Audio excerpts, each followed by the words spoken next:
बिस्मिल्लाहिर्रहमानिर्रहीम। नाज़रीन, आज मैं आपको जो है ना थोड़ा ये बताऊंगा कि अक्सर लोगों को सुनने में आता है कि जी पोल्ट्री फार्मिंग में फ़लाँ भी नाकाम हो गया, फ़लाँ भी नाकाम हो गया, उसको नुकसान हो गया, वो पोल्ट्री से क्विट कर गया, निकल गया।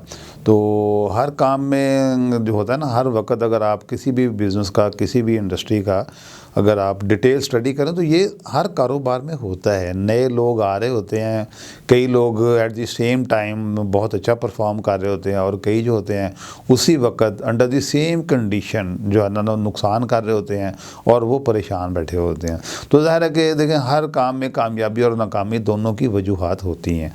आज मैं आपको थोड़ा सा तफसील के साथ बताता हूँ कि पोल्ट्री फार्म में नाकामी की बुनियादी वजूहात क्या होती हैं। इसमें देखें नाज़रीन, बात यह है कि ये तो जिसने भी पोल्ट्री के बिज़नेस की तरफ आना है या सोचना है, सबसे पहले तो उसको ये ज़रूर जहन में रखना चाहिए कि आप एक इंतहाई हसास जो है ना बर्ड है, उसका एक दिन का चूज़ा आपने पालना है। और आप समझें कि आपने एक एक चूज़े को ख़ुद ही पालना है और वो बग़ैर अपनी माँ के उसने पलना है। तो आपने उसकी निगहदाश्त में कोई भी जो है ना दकीका फ़रोगुज़ाश्त नहीं करना। आपने उसकी आपको सबसे पहले ये पता होना चाहिए कि इनकी ज़रूरियात हैं क्या क्या। देखिए, सबसे पहले जब एक दिन का चूज़ा आता है ना, तो उसकी सबसे ज़्यादा ज़रूरत होती है उसको सर्दी से बचाया जाए, सर्दी से बचाया जाए, और उसको जो है ना सफोकेशन से बचाया जाए। उसको मुनासिब ऑक्सीजन, मुनासिब सनलाइट, सारा कुछ उसको देना चाहिए। और उसके बाद फिर जो है ना उसको जो आपने खाना देना है, खुराक जो उसको देनी है, उसमें आपको you should have be very much careful through out the life span of the bird. यहाँ मैं आपको थोड़ा लाइटर टोन में एक बात बताना चाहता हूँ कि हम लोग बहुत कम चीज़ों को और बातों को सीरियसली सुनते, देखते और समझते हैं, मजाक में उड़ा देते हैं या तनकीद करते हैं। जैसे पिछले साल तकरीबन साल डेढ़ पहले हमारे प्राइम मिनिस्टर इमरान खान साहब ने जब वो बर्ड्स के बारे में कहा तो लोगों ने उसको बड़ा मजाक उड़ाया। और मैं आपको अपना जो है ना ज़ाती तजर्बा बताता हूँ। मैं ख़ुद अपना प्राइम मिनिस्टर साहब के उस बयान के तकरीबन चंद महीने बाद इत्तफाकन मैं कंबोडिया में गया। तो मैंने जैसे अपने पहले एक एपिसोड में बताया हुआ है कि मैं हाईटेक के चीफ एग्जीक्यूटिव के तौर पे I am the only strategic partner of very big American company, Kargil है उसका नाम। दुनिया की 4 टॉप की जो एग्रीकल्चर कंपनी उनमें से एक है जो कारगिल है। तो मैं कारगिल की इनविटेशन पर हम कंबोडिया गए। तो कंबोडिया में हमने वाकई कारगिल के प्रेसिडेंट साहब ने ये प्लान किया हुआ था और उन्होंने वो एग्जीक्यूट भी किया कि वहाँ उन्होंने काफ़ी सारे जो थे ना देहातों में रहने वाले गरीब लोग, उनके लिए ये प्लान किया। वाक़तन उनको 8-8, 10-10 मुर्गियाँ और 1-1, 2-2 मुर्गा दे के आए। और वहाँ की हुकूमत ने, वहाँ के जो यूनियन कौंसिल थी लोकल, उन्होंने इतना ज़्यादा अप्रिशिएट किया कि आप हमारे जो है ना गरीब आवाम जो हैं, जो कॉम्प्रोमाइज़ बजट के लोग हैं, उनके लिए आपने कितनी बड़ी वेलफेयर का काम किया। और फिर बाद में हमें पता चलता रहा कि लोगों ने भी बड़ी मेहनत से उन मुर्गियों को संभाला और उनसे अंडे लिए और उनके अंडे बेचे, और वो आहिस्ता आहिस्ता उन्होंने उसको मुस्तकिल अपना ज़रिया रोज़गार भी बनाया। तो कहने का मकसद ये है कि ये जो पोल्ट्री का काम है, मुर्गी आप 10 मुर्गियों से शुरू करें, 20 से शुरू करें। मैंने अपने पहले एक प्रोग्राम में बताया था शुरू के दिनों में कि मैंने ख़ुद ज़ाती तौर पर 50 जो बर्ड्स हैं ना ब्रायलर, उससे मैंने अपनी अमली पोल्ट्री फार्मिंग की ज़िंदगी का आगाज़ किया था। और आज अल्लाह के फजल सारे जानते हैं, पैन पाकिस्तान हमारा काम है। We are one of the largest poultry producer. Soybean का मैंने बताया था कि हम पाकिस्तान के सबसे बड़े इंपोर्टर और क्रशर हैं। तो coming back to the our core point, bird की जो ज़रूरियात है ना, उसके बारे में अब तो इतनी तरक्की हो गई है पाकिस्तान में भी, पोल्ट्री इंडस्ट्री में भी, कि आपको इसके बारे में मालूमात जो है ना वो प्रिंट मीडिया में भी और इलेक्ट्रॉनिक मीडिया में भी बड़ी आसानी से दस्तियाब है। लेकिन मैं आपको जो है ना जो ज़्यादा इम्पोर्टेंट है वो अपने इस सिटिंग में बताता हूँ। नंबर 1 तो यह है कि सर्दी से बचाना है, नंबर 2 कि सफोकेशन से बचाना है, कि ऑक्सीजन की सप्लाई उसको कम नहीं होनी चाहिए। नंबर 3 ये है कि आपने उनका जो बुरादा जिसके ऊपर चलना है ना, ज़मीन के ऊपर, उसको बेडिंग कह लें, पैडिंग कह लें, वैसे लिटर कहते हैं उसको पोल्ट्री की लैंग्वेज में। तो लिटर में आमतौर पे क्या होता है, आप वुड कटिंग डाल सकते हैं, और जो लकड़ी का जो बुरादा होता है उसे सावुड कहते हैं, सावुड डस्ट भी कहते हैं। और सबसे ज़्यादा जो कॉमनली यूज़ होता है पाकिस्तान में वो होता है चावल का छिलका। पैडी से जब चावल निकालते हैं ना, तो जो ऊपर वाला उसका छिलका होता है ना, उसको पंजाबी में तो भी कहते हैं, तो वो बर्ड के नीचे उसके पाँव ज़मीन पे बिछाते हैं। वो तकरीबन 3 से लेके 4 से लेके 5-6 इंच तक उसकी मोटी तय उसके ऊपर बिछानी चाहिए। उसका फ़ायदा ये होता है कि बर्ड जो बीटें करता है, जो ड्रॉपिंग उसकी होती है, वो एक तो वो कीचड़ नहीं बनता, और दूसरा वो जो होता है ना, जो लिटर होता है, जो राइस हस्क होती है, वो उसको एब्जॉर्ब भी कर लेती है। तो बर्ड की एक ये भी डिज़ायर भी होती है, और उसकी रिक्वायरमेंट भी होती है कि उसको पाँव जो है ना वो नरम जगह पे नहीं चले, हार्ड फ्लोर पे। उसको ना एक बीमारी होती है बम्बल फुट उसे कहते हैं, उसके पाँव सूज जाते हैं बिल्कुल इंसानों की तरह। अगर आप नंगे फर्श पे नंगे पाँव चलेंगे तो पाँव ज़ाहिर कंफर्टेबल तो नहीं होते ना।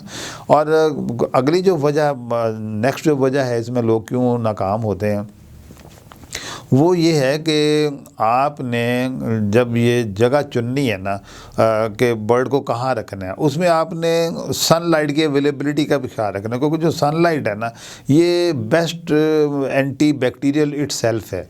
ये अगर धूप लगती है तो लिटर भी डिसइंफेक्ट हो जाता है, और बर्ड को भी सन के अंदर से जो यूवी लाइट्स हैं मिलती हैं, वो भी उसकी सेहत के लिए अच्छा होता है। अगर जब जो कंट्रोल हाउसिंग आ गई है, उसमें अब ये प्रोविजन बड़ी कम होती है, बल्कि नहीं होती, क्योंकि वो सारा का सारा बंद ही होता है। लेकिन उसमें ये होता है कि हर चीज़ ऑटोमेटिकली उसको कैलिब्रेट करके प्रोवाइड की जाती है, मैकेनिकली हर चीज़ उसको पूरी दी जाती है, उसको ऑक्सीजन भी पूरी दी जाती है, टेम्परेचर भी दिया जाता है पूरे का पूरा। और बाकी जो है ना, इसमें फीड का बड़ा इंपॉर्टेंट रोल है। फीड आपको बेस्ट जो अवेलेबल फीड है ना, वो आप इनको देनी चाहिए। फीड में अगर आप कॉम्प्रोमाइज़ करेंगे, अगर फीड आप खुद बना रहे हैं, तो सारे इसके जो रॉ मटेरियल हैं, जो इसके इंग्रेडिएंट हैं, should come from best possible source. अगर आप उसके ऊपर कॉम्प्रोमाइज़ करेंगे, बर्ड इतना सेंसिटिव होता है कि किसी भी रॉ मटेरियल में कोई भी टॉक्सिक चीज़ आ गई, जो कि ग्रेन में बड़ी फ्रीक्वेंटली आ जाती है। जैसे मैं मिसाल के तौर पे आपको बता दूं, मकई है। मकई एक बड़ा फेवरेबल जो है ना मीडियम है for the growth of aflatoxin, जो कि जो एफ्लाटॉक्सिन प्रोड्यूसन करने वाले फंगस मकई के ऊपर ग्रो करते हैं बड़ी तेज़ी के साथ, और मकई उसके लिए बड़ा फेवरेबल मीडियम है। तो जो एफ्लाटॉक्सिन है ना, उसकी एक लेवल, जैसे आप मैक्सिमम कह लें कि 50 ppb पार्ट पर बिलियन से, अगर आप मकई का या किसी भी फीड, ओवरऑल फीड के अंदर 50 पार्ट पर बिलियन से अगर एफ्लाटॉक्सिन या कोई भी टॉक्सिन बढ़ गया, तो फिर भी आप पोल्ट्री फार्म सक्सेसफुली नहीं चला सकते। और ये बहुत बड़ी एक वजह होती है कि फार्मर हजरात जो है ना, वो फिर इसमें नुकसान उठाते हैं, एंड मजबूरन फिर they have to quit that business. उसके अलावा अगली बात आ जाती है कि आपने जब ये अंडे वाली मुर्गी को हम बात कर रहे हैं, तो इसमें आपने सीज़नल जो है ना फैक्टर, वो भी ज़हन में रखना है कि कोशिश ये करनी चाहिए कि इसकी जो बर्ड की जो पीक प्रोडक्शन है ना, जो कि मोस्टली ये 28 वीक से शुरू हो के तो अगले 20 हफ्ते तक वो रहती है। कोशिश ये करनी चाहिए कि ये पीक प्रोडक्शन पीरियड जो है, जो बर्ड है, वो सर्दियों में आए, क्योंकि हमारे यहाँ अभी भी पाकिस्तान में 90% जो हमारे लोग हैं ना, वो अंडे को गर्म ग़िज़ा समझते हैं। और तमाम जो हमने पोल्ट्री वालों ने इसके ऊपर कंपेनिंग की भी है, लेकिन अभी भी जो कंज्यूमर का ट्रेंड है ना पाकिस्तान में, वो आप समझे अक्टूबर, नवंबर, दिसंबर, जनवरी, फरवरी, मार्च, यहाँ तक जो है ना, इन 5-6 महीनों में लोग अंडा जो है ना वो रग़बत से खाते हैं। बाकी गर्म मौसम में अंडा खाने वाले हमारी पॉपुलेशन बहुत थोड़ी है। इसलिए पोल्ट्री में जब आप मुर्गी ख़रीदें, चूज़ा ख़रीदें एक दिन का, तो उसमें ये जहन में ज़रूर रखना चाहिए कि उसकी जो पीक प्रोडक्शन है, पीक प्रोडक्शन मैं इसलिए एम्फेसाइज कर रहा हूँ क्योंकि पीक प्रोडक्शन के दौरान अंडे की कॉस्ट ऑफ प्रोडक्शन मिनिमम होती है। मुर्गी अंडा जो होती है ना, जो फीड उतनी खा रही होती है लेकिन अंडे ज़्यादा दे रही होती है, वहाँ आके 10-15%, 20 बल्कि 20% तक मुर्गी अंडे ज़्यादा देती है। तो जो इसमें टारगेट ये रखना चाहिए कि लीस्ट कॉस्ट जो अंडा है वो बेस्ट प्राइस पे बिकेगा, तो उन 20 दिनों में, 20 हफ्तों में इतना ज़्यादा नफ़ा जमा हो जाएगा फार्मर के पास कि उसके बाकी सारे साल का वो गुजारा कर जाएंगी। अगर आपने मुर्गी जो प्लेस करते वक्त, चूज़ा प्लेस करते वक्त एक दिन का ये टाइम पीरियड भी अगर आपने मिस कर दिया तो ये काफ़ी बड़ा फिर उसमें नुकसान का एहतमाल होता है। तो ये नाज़रीन चीज़ा थोड़ी सी जो फैक्टर्स हैं जो मैंने बताए हैं कि अगर इनके ऊपर अमल ना किया जाए तो फिर पोल्ट्री में नुकसान होने के अंदेशे बढ़ जाते हैं। और भी बहुत सारे फैक्टर हैं। अब बीमारियों से बचाव का है, आपने बीमारियों से बचाव के अभी फारसी जो इनको इंजेक्शन है, वैक्सीनेशन जो है, उसका प्रोग्राम हर वक्त अवेलेबल होता है। तो हर स्पेसिफिक एज पर आपने रिक्वायर्ड वैक्सीन भी ज़रूर करनी है, उसमें भी किसी किस्म की कोताही नहीं होनी चाहिए।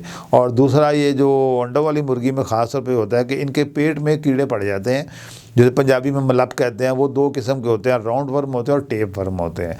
तो उनका भी ख्याल रखना चाहिए। अब उनके साइन सिम्टम जो है ना वो आपको नज़र आ जाते हैं, अगर आप गौर रखें उनकी बीटों में भी नज़र आने शुरू हो जाते हैं।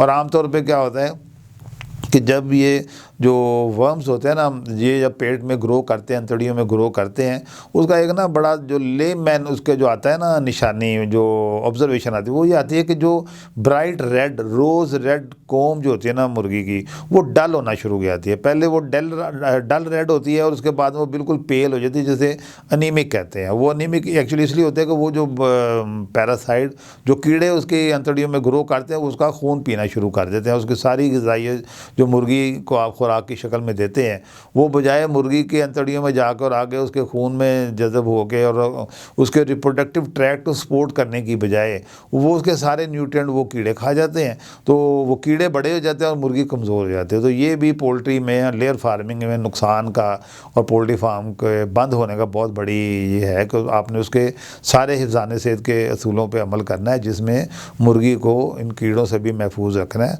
आपने उसको ऑब्ज़र्व भी करना है। अच्छा, ये जो कीड़े मुर्गी को पैदा होते हैं फील्ड से तो नहीं आते, ना ही पानी से आते। ये लिटर को अगर आपने सही नहीं मेंटेन किया ना, जो ज़मीन पे बुरादा बिछाया था उसको खुश रखना, उसकी निगहदाश्त करना। अब उसको खुश करने के लिए क्या होता है कि उसे ना उसकी रैकिंग की जाती है।